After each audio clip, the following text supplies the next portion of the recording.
Aujourd'hui, je vous propose une méditation à partir de l'Évangile de Luc, chapitre 2, versets 8 à 20. Dans la même région, il y avait des bergers qui vivaient dehors et passaient la nuit dans les champs pour garder leurs troupeaux. L'ange du Seigneur se présenta devant eux, et la gloire du Seigneur les enveloppa de sa lumière. Ils furent saisis d'une grande crainte. Alors l'ange leur dit : « Ne craignez pas, car voici que je vous annonce une bonne nouvelle qui sera une grande joie pour tout le peuple. Aujourd'hui, dans la ville de David, vous est né un Sauveur qui est le Christ, le Seigneur. Et voici le signe qui vous est donné.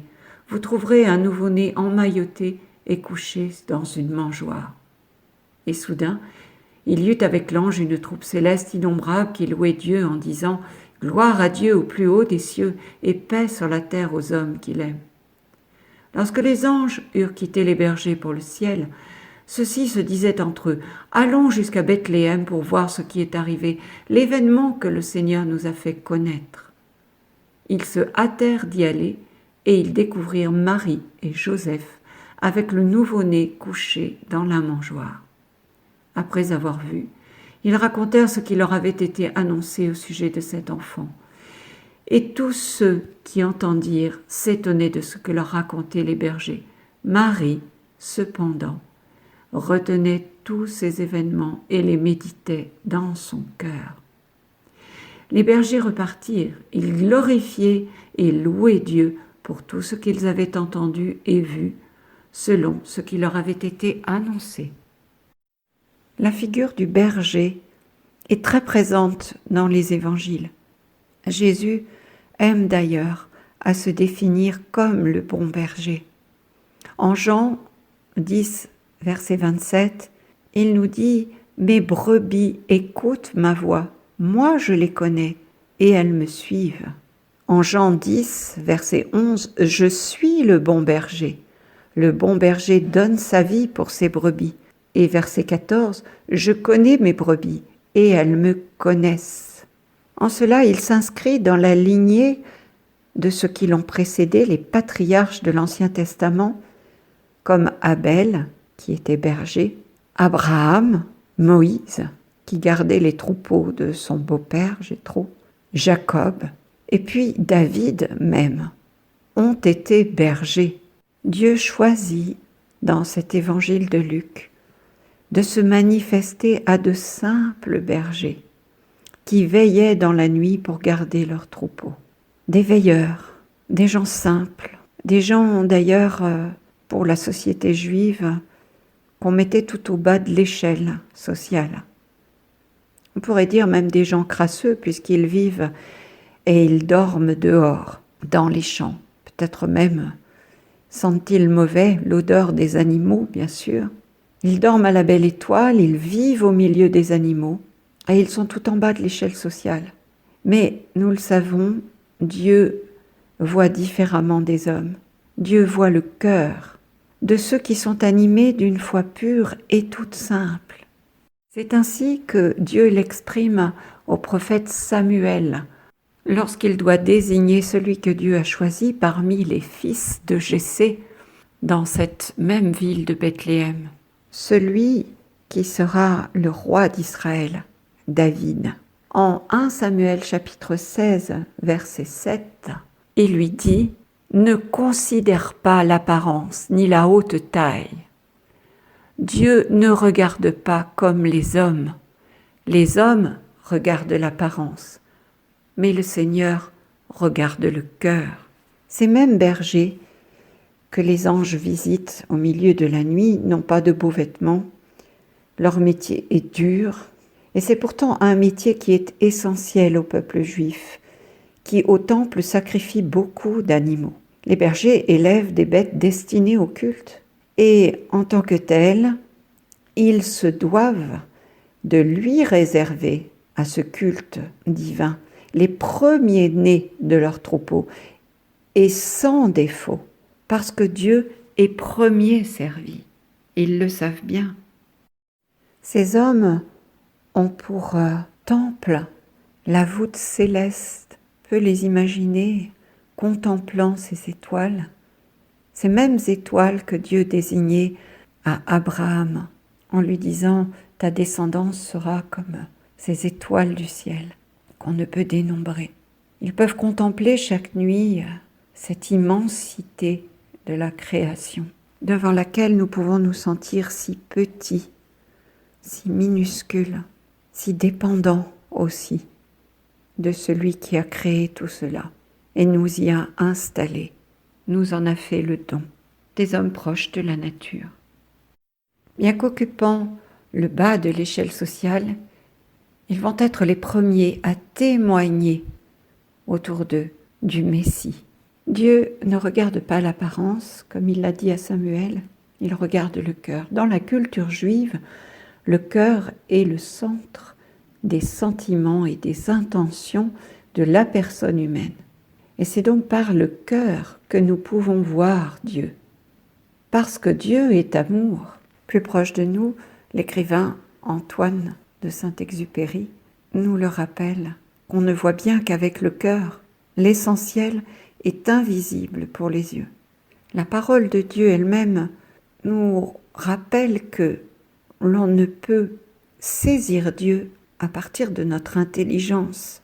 En Romains, chapitre 11, verset 33, Saint Paul nous dit « Quelle profondeur dans la richesse, la sagesse et la science de Dieu.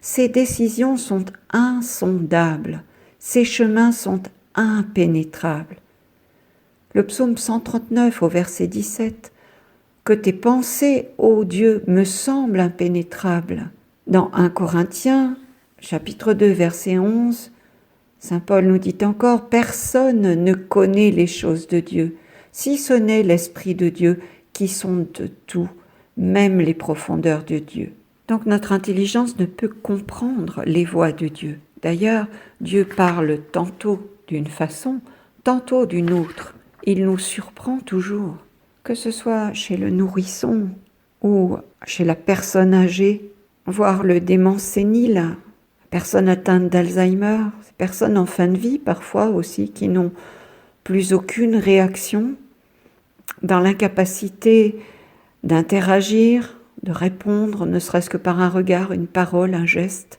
Eh bien ces personnes gardent un cœur capable de ressentir l'amour qu'on leur manifeste, capable aussi de se souvenir de ce qui a pu toucher leur cœur.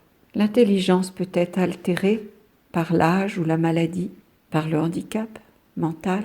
Elle peut se dégrader, la mémoire également. Mais le cœur, lui, reste. C'est le sanctuaire de la personne, le lieu où Dieu habite. Le cœur n'a pas d'âge. Notre cœur jusqu'au bout est fait pour aimer et être aimé. Il est fait pour Dieu. L'annonce des anges a touché le cœur de ces bergers. Cette louange d'une multitude céleste a ouvert leur cœur à la présence de Dieu et ils se rendent en hâte, nous dit l'Évangile, là où se trouve l'enfant. Donc le signe que Dieu donne de sa présence pour les bergers, c'est un nouveau-né couché dans une mangeoire.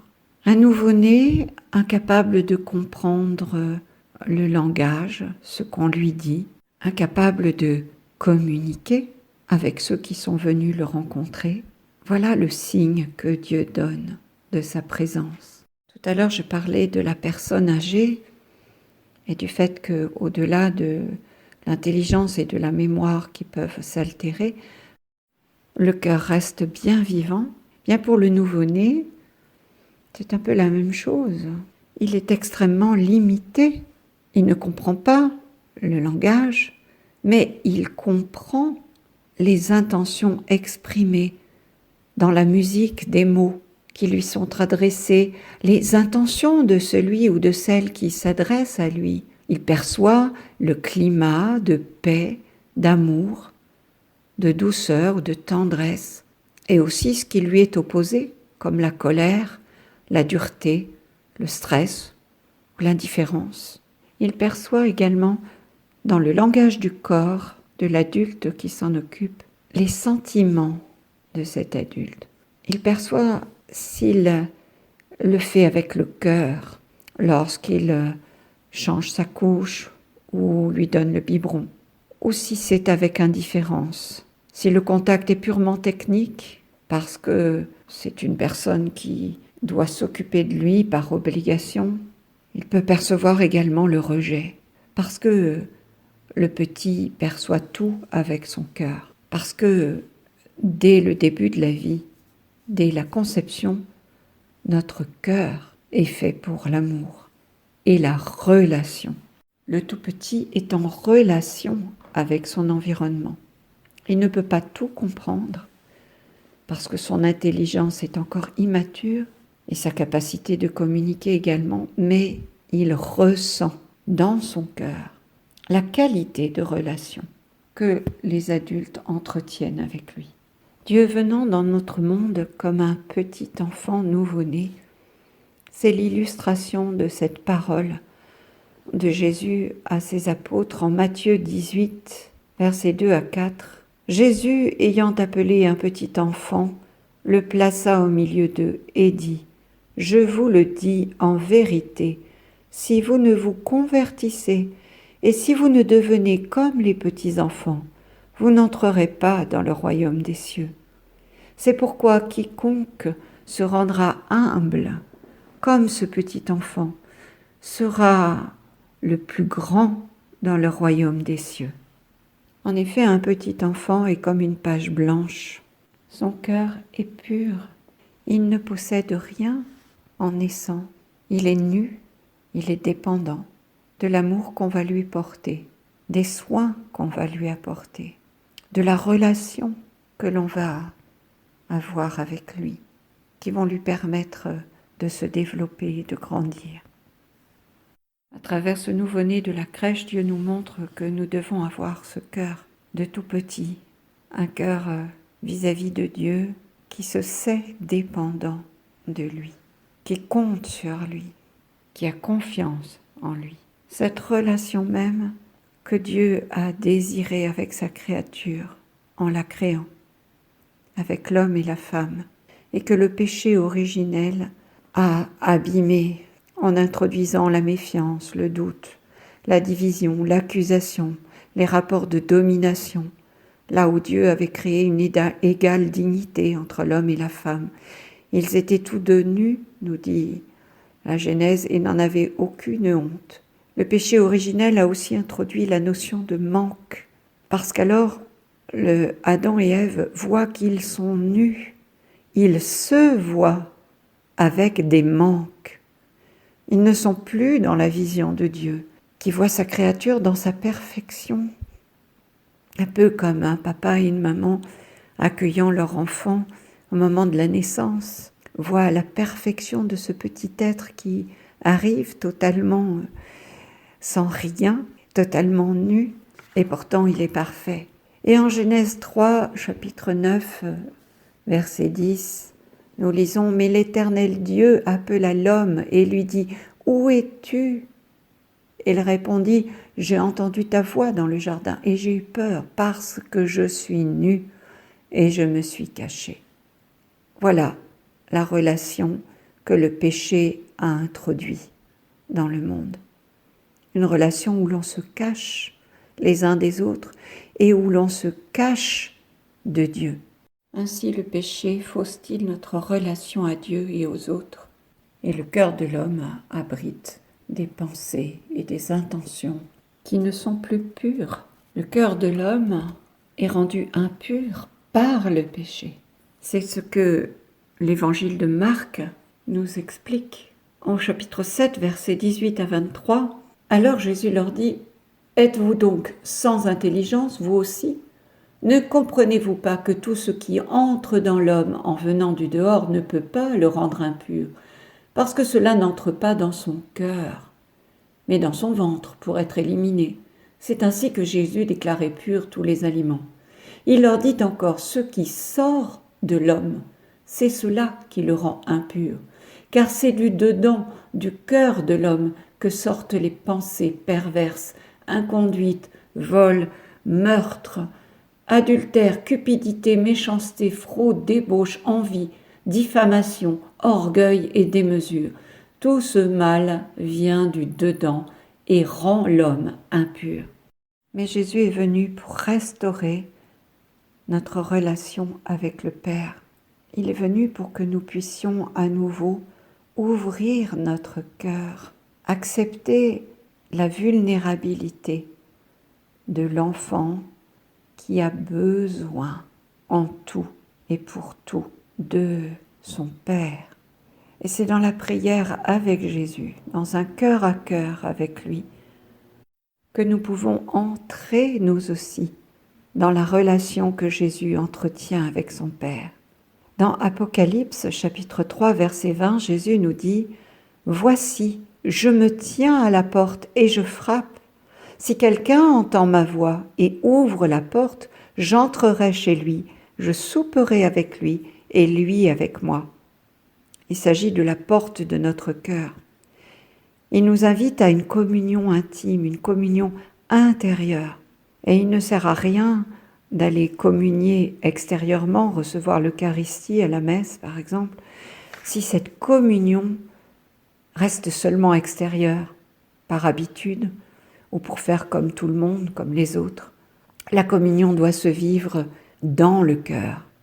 C'est un cœur à cœur qu'il nous faut constamment désirer, vivre à chaque fois avec le désir de recevoir la vie de Dieu pour la donner au monde. En Marc chapitre 5 verset 8, Jésus nous donne cette béatitude. Heureux les cœurs purs, ils verront Dieu. L'homme au cœur pur n'est pas celui qui est sans défaut ni sans péché, mais plutôt comme le publicain de la parabole de l'évangile de Luc, chapitre 18, versets 9 à 14, qui prie dans le temple. En même temps, nous voyons le pharisien qui se croit juste et qui se glorifie de sa justice. Il y a ce publicain qui se reconnaît pauvre devant Dieu, qui reconnaît sa pauvreté, ses limites. On peut dire qu'il est en vérité devant Dieu. Le cœur pur, c'est celui qui est en vérité devant Dieu, qui accepte sa nudité devant Dieu. Jésus d'ailleurs condamne les pharisiens, l'hypocrisie religieuse des pharisiens, qui sont dans un personnage qu'ils se jouent.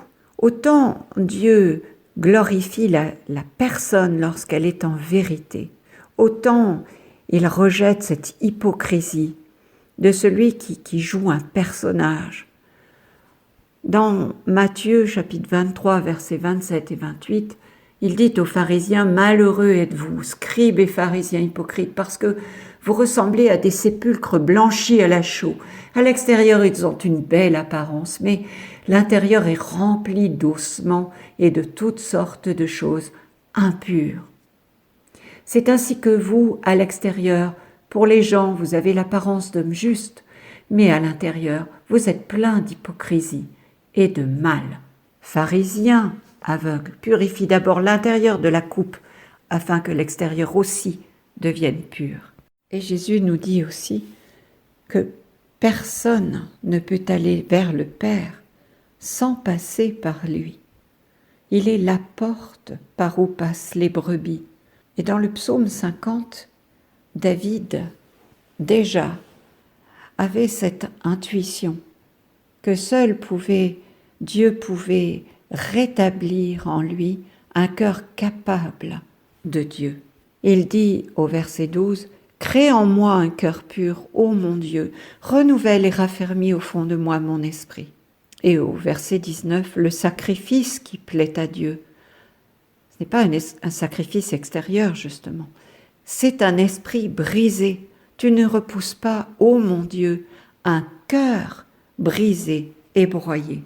Dans Hébreux, chapitre 4, versets 12-13, saint Paul l'affirme, « Elle est vivante, la parole de Dieu. » Cette parole qui nous est donnée en Jésus, puisque Jésus est la parole de Dieu, il est le Verbe de Dieu.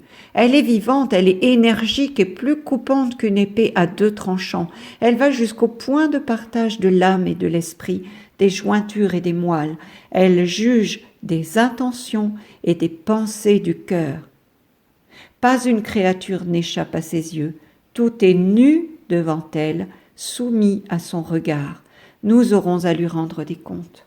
Et puis dans Romains 12, verset 2, il nous dit encore « Ne prenez pas pour modèle le monde présent, mais transformez-vous en renouvelant votre façon de penser pour discerner quelle est la volonté de Dieu, ce qui est bon, ce qui est capable de lui plaire, ce qui est parfait. » Cela s'applique, ce que vient de dire saint Paul, parfaitement à la mère de Jésus, Marie, la Vierge Marie, qui conservait avec soin toutes ces choses concernant son Fils, les méditant en son cœur, nous dit-on. Dans cette jeune femme, à peine sortie de l'enfance, Dieu a vu une personne digne d'intérêt, responsable, capable de discernement et d'engagement. Marie sait que c'est par la grâce de Dieu qu'elle est devenue mère de Dieu. Ainsi que le dit saint Paul dans la première lettre aux Corinthiens, chapitre 15, versets 9 et 10. « Car moi, je suis le plus petit des apôtres, je ne suis pas digne d'être appelé apôtre, puisque j'ai persécuté l'Église de Dieu. Mais ce que je le suis par la grâce de Dieu, et sa grâce venant en moi n'a pas été stérile.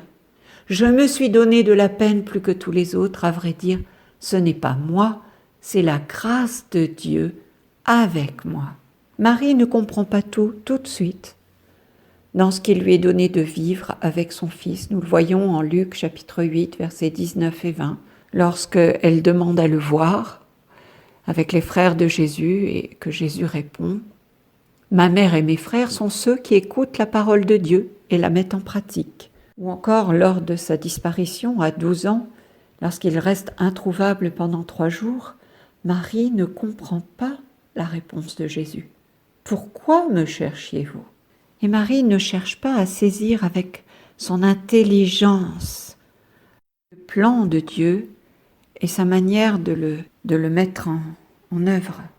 Elle garde tout dans son cœur, là où elle entretient cette relation intime avec Dieu.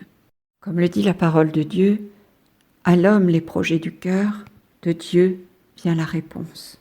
Parmi les croyants aujourd'hui, on peut trouver 2 attitudes différentes concernant la vision que l'on a de Marie. Certains la voient un peu comme un emballage ou un moule pour l'humanité du Christ, ou alors, au contraire, en font une divinité, une quasi-déesse. Aucune de ces 2 visions ne lui correspond. Marie est d'abord et surtout une femme juive et vierge. Et en cela, au moment où l'ange la visite, elle est libre pour Dieu. C'est, si j'ose dire, la première femme vraiment libre de notre histoire, non pas dans un sens féministe, mais pleinement femme, car elle met sa féminité et sa fécondité au service de Dieu. Dieu premier servi. Elle le dit d'ailleurs, en réponse à l'ange, « Je suis la servante du Seigneur », avant d'être celle de son époux, qu'elle sera plus tard, et de sa famille. C'est une femme libre, qui consent à la mission que Dieu lui propose, c'est-à-dire d'être la mère du Fils de Dieu, de le porter dans ses entrailles, de lui donner la vie, de le mettre au monde. Et si elle le met au monde, ce n'est pas pour elle, mais c'est pour le monde entier, c'est pour tous les hommes. Elle lui donne ce corps d'homme, mais pas seulement, parce qu'un enfant partage beaucoup plus que cela avec sa mère. Elle l'éduque, elle l'enseigne, elle l'aime. Marie consent au projet de Dieu pour elle et elle y adhère totalement.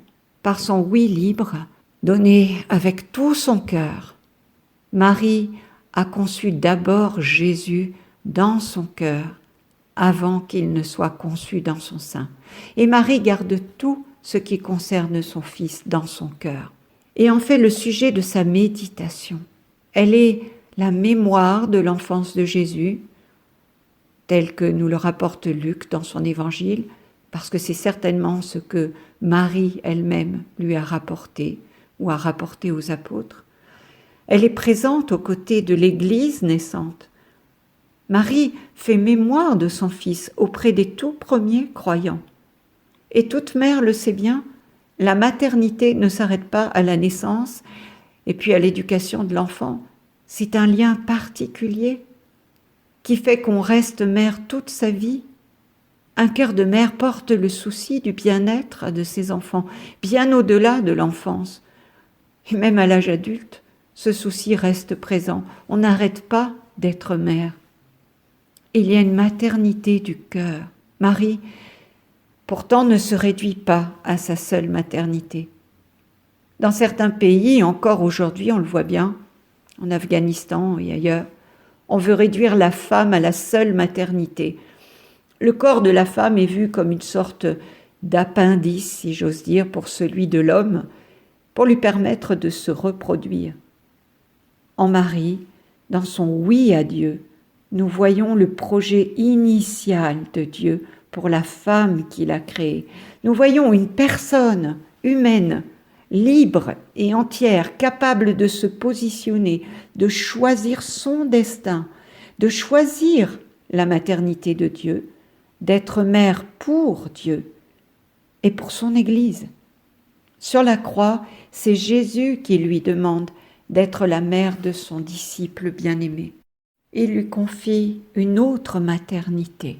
Chaque femme, à l'exemple de Marie, est appelée par Dieu à vivre la maternité, et pas nécessairement biologique, mais une maternité de cœur, pour un enfantement divin, pour une nouvelle naissance dans l'Esprit Saint, comme enfant bien-aimé du Père, pour tous ces hommes et ces femmes qui sont en attente de Dieu, d'une nouvelle naissance. Le sang que la femme verse chaque mois lors de ses règles lui rappelle que, quel que soit son état de vie, marié, célibataire, consacré, que son corps peut abriter la vie, qu'il en est un sanctuaire, un lieu fait pour la vie. Mais c'est Dieu qui donne la vie et qui met dans son cœur le désir de la donner, de porter au monde la bonne nouvelle du salut en Christ. Sur la croix, Jésus offre son cœur et il est transpercé par la lance. Jean nous dit que 2 liquides en sortent, comme lors d'une naissance physique d'un enfant. C'est l'eau et le sang qui s'en écoulent. En cela, Jésus nous révèle que la naissance au ciel, la naissance à la vie divine, procède du cœur de l'homme. On peut penser aussi aux apparitions à Paray-le-Monial de Jésus à la novice Marguerite-Marie Alacoque en 1673. Jésus, lui ouvrant son cœur à cette jeune religieuse, lui dit que son divin cœur est si passionné d'amour pour les hommes qu'il ne peut contenir en lui-même les flammes de son ardente charité qu'il veut répandre. Alors demandons à la comblée de grâce, Mère de Jésus, de nous introduire dans cette méditation de la parole de Dieu pour que nous vivions un cœur à cœur avec celui qui veut nous faire grâce de la vie éternelle, qui veut rendre notre cœur semblable au sien. Merci pour votre écoute. Soyez bénis.